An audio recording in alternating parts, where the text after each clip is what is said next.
doing? Boffo the Bear here. It is, Wednesday, April 29th, 2020. Just another long series of days and nights in this endless quarantine. We hope you're happy, healthy, and you're tuning in here 6 o'clock live on the Facebook Pacific time for a little mirth, a little mayhem, a little comedy.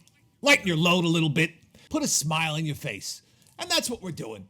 It's all about the comedy. Matter of fact, we have a new sponsor. Where are they? Yeah. Laffy Taffy. Laffy Taffy reached out and contacted me, and they said, you know what, Boff, we should be a sponsor of your show because according to Laffy Taffy, there are jokes on every rapper. And I said, before I can actually agree to endorse your product and lend the wattage of my celebrity to it, I wanted to sample it.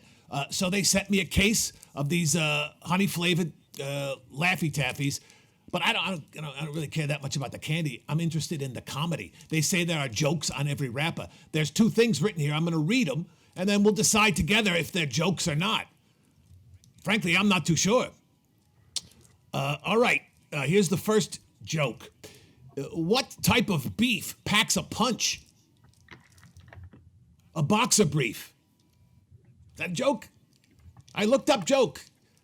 Part of joke is that it's funny. How does a cyclist train for a race? He recycles. That's going to be a no. That's a pass, Laffy Taffy. Not funny enough. I'm sorry. But you know what is funny enough? Our first guest, he is a world-famous improvisational comedian. Star of the television show Whose Line Is It Anyway? And if you were to graph tallness and funniness, he would be the only guy on the graph, or a Venn diagram for that matter. It's Brad Sherwood. Brad, welcome to the program. Oh, thank you, Boffo. It is good speaking with you again. We go way back, and it's a pleasure to be on your show.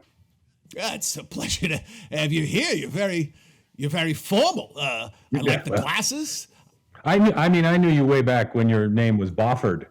So. Yes. Well, you know what? If you want to succeed in show business, and I know you know this, Ruprecht, you got to have a name that rolls off the tongue. And you can't even say Boffo without rolling your tongue. No, it's true, especially in France. Exactly. So, yeah, I changed my name. I also had a snout job. You like it? Oh, I thought there was something different. Yeah. I like it. Yeah, I like it. I've had one as well. You look very handsome. Thank you. Mm-hmm. So, I would think of all the acting disciplines there are. There's method acting. There's all kinds of, whatever Stallone does. Improvisation has got to be by far the easiest because there's no lines to learn. What do you think about that? It's a true art form for truly lazy people. You can use your brain quickly, but you don't have to use it in advance of what you're doing. So it's like a school with no homework. Oh, what a bit, which is like every kid now in America locked down. They're supposed to be homeschooling, but I'm not so sure they are. How did you get into comedy in the first place? Because I met you very early in your career, did I not? You did. Actually, right when I moved to California, you were, I believe, teaching a Shakespearean acting class that I was lucky enough to be in. And I thought you were amazing, revamping the classics. Well, no one goes to see a Shakespeare play now. Try and get a 13-year-old kid to go see an authentic, by the book Shakespeare. They don't give a crap. The shows that we did appealed to the kids because we jazzed them up. We made them more current and geez, with the long-winded speeches, you tighten it up. That's what you right. Do. Yeah, you edited it and made it fun for people. It was approachable. Your production of Merchant of Venice Beach was phenomenal. Much Ado About Something. Mm-hmm. Oh, good stuff. Yeah. Why am I going to go see a play if it's about nothing? I mean, it worked for Seinfeld. It's not going to work for Shakespeare. We make it about something. I'm not going to say that was my genius, but that was my idea. And, that thing ran for 3 weekends. Speaking of genius, when I first came to town, I saw your One Bear show, which I thought was phenomenal, entitled A Tale of Blue Titties. And you were phenomenal in that show. Thank you very much. Thank you. You know what? Sometimes you want to do the more risque material. It attracts a different crowd. And what is that? What is that behind you? Oh, well, I'm currently working on a project for the History Channel. I'm writing, directing, and producing a special called The World's Most Beloved and Influential Bears. And this is the cast right here, including Tender Heart, the Care Bear, Da Bears, of course, Fozzie, Ted, Winnie, Yogi, Baloo, Tim, the Red Charmin family, the Dancing Bear from Captain Kangaroo, Paddington, and of course Smokey the Bear. All of the most important bears from history, and it's been a real honor to work on. You're still casting, or you're in? Oh no! We've got this thing buttoned up. We're just sort of tightening the sound. It's a 4-hour, 4-part special that just goes into how important the impact of bears has been on pop culture, and this is sort of the A to Z compendium of that legacy. Yeah, I see where the A's coming in, but you got no B. Did you? I mean, I would assume if Baloo you were is doing... a B. There he is. Baloo from Jungle Book. Yes, he is a B. But not all the B's are in there. I mean, you're pranking me, right? There's no way you could possibly do a program with the breadth and scope of beardom like that without me. Yeah, we had to narrow it down to our top 50, and then, I didn't see that I was going to be able to get you in, and then, as you can see, we narrowed it down to our top 12. Yeah. So a lot of great bears fell by the wayside. Boo Boo, of course, sidekick to Yogi. He didn't even make it in. Boo Boo would be inherently included in whatever part of your little puppet show that's going to deal with Yogi Bear. You can't tell the Yogi Bear story without Boo Boo. And you clearly can't tell the entire Yogi Bear story without Boo Boo. We blurred out Boo Boo's face. Yeah, sure. I wouldn't imagine he would give you permission. Well, hey, good luck with it. Is this some sort of like school project or something that just you're making for friends? No. It's going to be on the History Channel, and it also might get picked up by ABC. And we're going to have a premiere at the Cinerama Dome in Los Angeles that Steven Spielberg will be attending because he is the hugest bear fan, and in fact, he helped to compile the final list of 12. Oh, did he? Mm-hmm.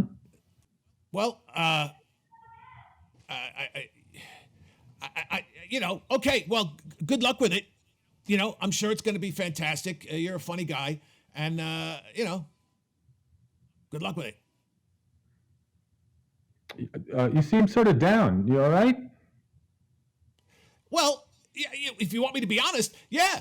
You got every friggin' bear in the world on your wall except me. When you came into my improv class, the first thing you said was no, why? And what did I teach you? Yes, and. Yes, and I should be in your documentary then. But whatever. I don't care.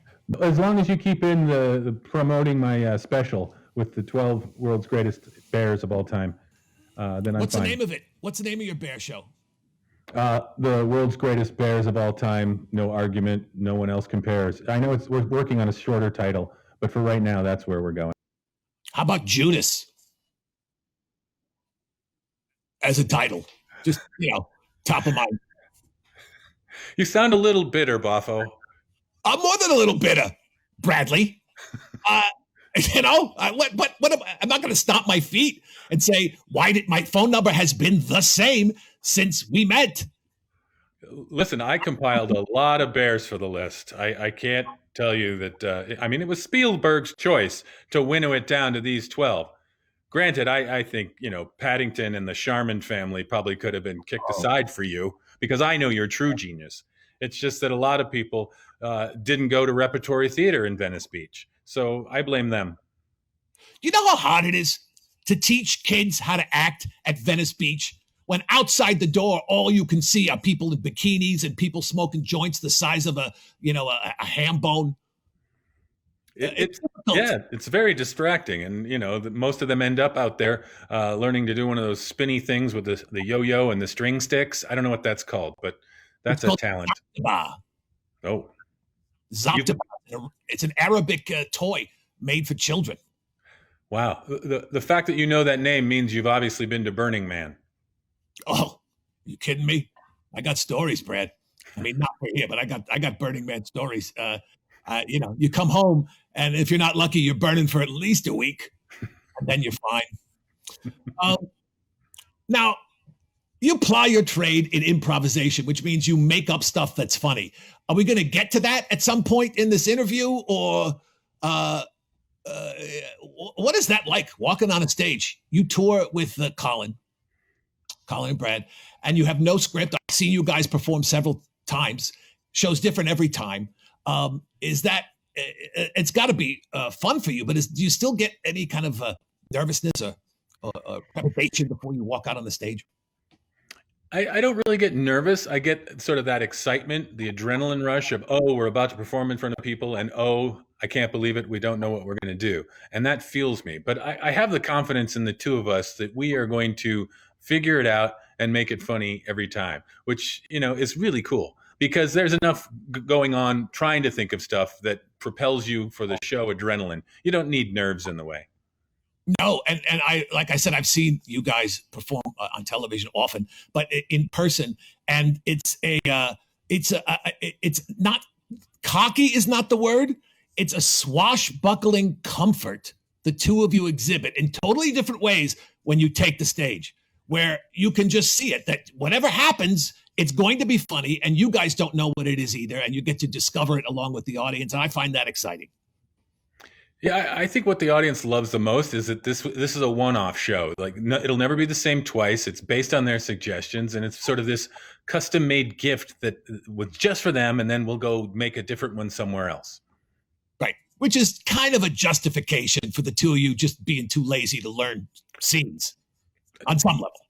Well, I'm the first one to admit that this is the art form of the lazy procrastinator. If you're good at it, then you've got it made because you don't ever have to technically do research or write anything or come up with ideas in advance, which, that's the work of people that write and produce and do things like that. Yeah. Well, you know what? Let's give it a shout. Let's give it a try right now. I would like to see you improvise. And folks in the chat room and on the phone line, you're going to call in. Brad is where I don't know if this is for public knowledge or not, but I'm going to tell them, Bradley, he's beginning to formulate a work of expertise. He is an expert in everything. Regardless of what you're curious about, he is the man with the answer.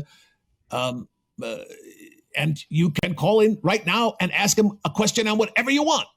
The number is 323-9000-911, 323-9000-911. You call in and you can talk to Brad, ask him a question, and he'll have the answer. This, I believe, is called improvising to, is this, what is it called? I'm not going to tell you, but you're going to do it. You tell me. I guess it's Ask the Expert, and I will try and answer their questions, unless you want to have a framework for it. But I'm happy to do whatever, except for nudity. Oh, okay. Well, we don't have no idea right now if you're wearing pants. Oh, I'm wearing pants. Well, pajama pants, but yes. Right. I haven't worn a belt since. All right, I think we got our first call here. Hello, this is Boffo. Who's this? Hi, my name is JR. Hi, JR. Oh, well, I just tell him I watched an interview about him with Colin Mockery, and I just wanted to say that I don't know, he's such an inspiration to me, and this makes me want to kind of go into improv. So, what are some kind of tips for I don't know, just people who want to be improvisers? Good question, JR. What are some good tips to get started doing improvisation, Brad? This is actually a question into his actual expertise. Not exactly what we were looking for, JR, but a great question to start. I'll take it. I at least might have an answer for that. JR, the best thing to do is get with a group, formulate your own group in school or whatever, and improvise together, play games together, start doing scenes, steal games from the Who's Line show and all that, and get good at it. It's kind of like a sport. You got to exercise your mind and get used to doing it over and over again. And then, if you start to have an affinity for it, try and perform in theaters or coffee shops or comedy clubs, wherever you can. And if it's still something you want to do and, show business doesn't beat you down with a stick, then, you might get a career in something. If nothing else, it's a great tool to help people that write, that act, doing characters and finding new voices and points of view. And it's a good creative stimulant. It's like the ultimate crossword puzzle for your brain is to improvise. Wow. That is a very good answer, JR. Was that helpful for you? I don't know. I'm just speechless right now. Like, I can't believe it. Well, let's do a little. Do you have a joke you could tell us? Brad and myself, you could do a little comedy right here, right now. Think of it as your comedic baptism and Bradley as your pontiff.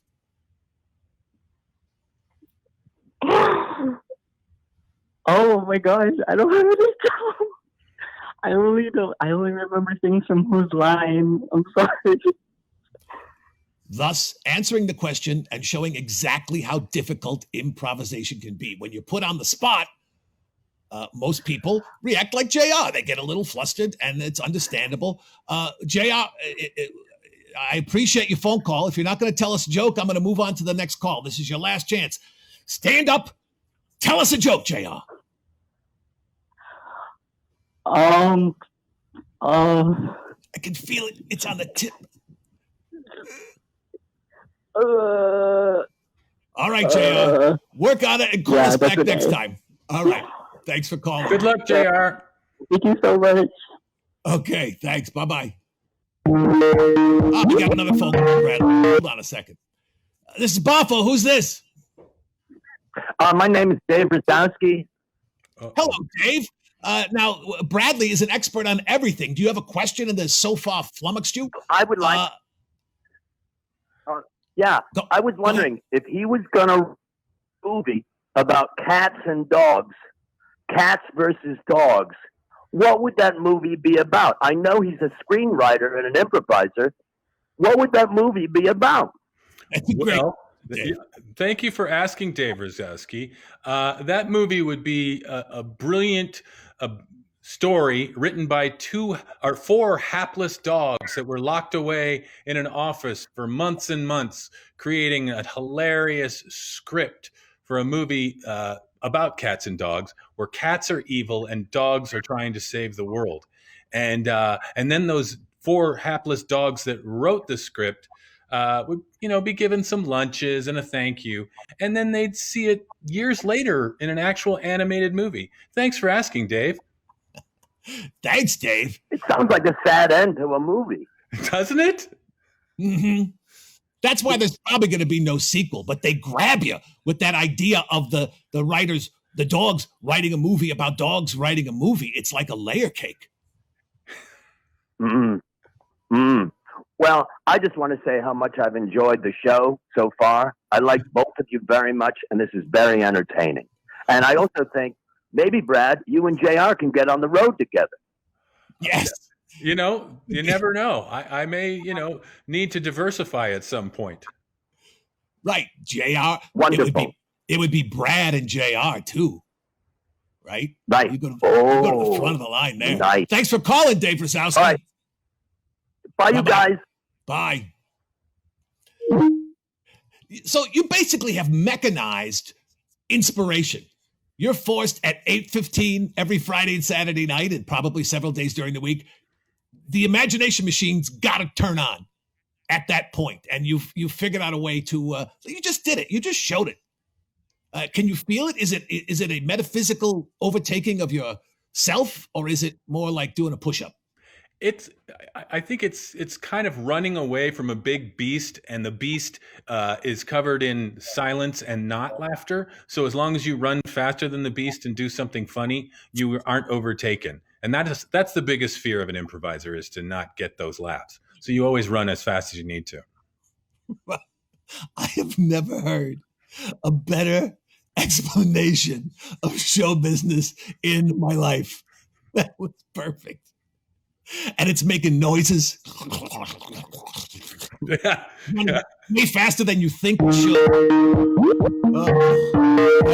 We got it. It's a happy tune, isn't it? Let's see who this is. Hello, Boffo the Bear and Brad Sherwood here. Who's this? That was Josh McLeod. Hey, Josh McLeod, you have a question for Brad, our expert? Yeah, I do. I'm curious about a show. I don't know if you've ever been asked about this show you did in 1998 for Vindabona Productions. It was called The Big Moment. Do you remember doing that show? Yes, I actually do. Thank God. I can still remember as far back as 1998. And yeah, that was on ABC. There was a 6-episode game show in the summer, and it was a lot of fun. Oh, it was a quick one. It was based on a Japanese format. I'm a Japanese game show expert, so I was always curious if you had ever seen the Japanese show, or if they showed you any clips of that before you did that show. Well, if you've seen the Japanese show and then saw our show, you could probably guess that I did not see the Japanese show, because I obviously didn't steal any beautiful nuggets of what might have made that show successful. JR, Sorry, it didn't last longer. How do you become a Japanese game show expert? Is that through a lot of poor life choices? Uh-huh. What doors? What's the job attached to that? No, surprisingly, being a Japanese game show expert pays very little. Yeah, but obviously it's a passion of yours. Yeah, a passion that hopefully will take me far in life. I did a presentation last year here in the city based on the history of Japanese game shows in the American market, and I brought up The Big Moment as one of the examples of a Japanese show that came to the United States. Wow. And did you see all 6 episodes? I've seen 4 of them. Oh. How many have you seen, Brad? I saw 5 of them. Yeah. Okay. All right. Then point goes to you. Thanks so much for calling in. And good luck. Good luck with the Japanese game shows, and keep watching our show. We do a game show live here every Friday called Big Shot. So check in. You'll like it. Thank you, Mr. Sherwood. Thank you, Boffo. Have a good one. A pleasure. Hi, Mr. Sherwood. You have elevated to the Mount Rushmore of current comedians. I mean, there's stand-ups, which I know are different than improvisers, but you're in that rarefied air. They're calling you Mr. Sherwood now. It's got to be fun to hear. Oh my goodness.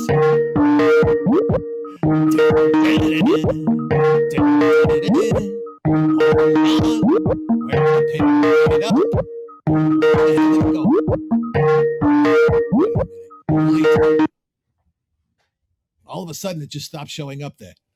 Oh, the thing where the call comes in and it turns red and green. They'll call back. Call back. It's a new phone system, but isn't it a great number? 323-9000-911.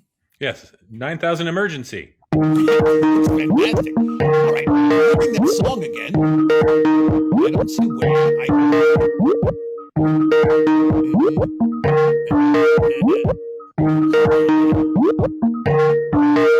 Are you kidding me? Son of a bitch. Hey, Boffo? Yeah. Are the buttons on your phone too small for your paws? That's the problem. Is that it? I had to dial, and I hit 4 numbers at a time. Yeah, they have bear-size phone pads, So like each number is about this big, so you can dial and put on hold and put on speakerphone and stuff. They have them special at I have it in the house. Yeah. I just don't have it here in the office where I actually need it. Gotcha. I don't see. I'm using. Well, it doesn't matter what I'm using. There's supposed to be a big green button that pops up on the screen. It wasn't popping up. Hopefully, people will call back. This is like a torture because I hear it. I see nowhere on the screen. Got it. Okay, sorry about that. This is Boffo. You're talking to Brad Sherwood. What's your question for our expert? Hello?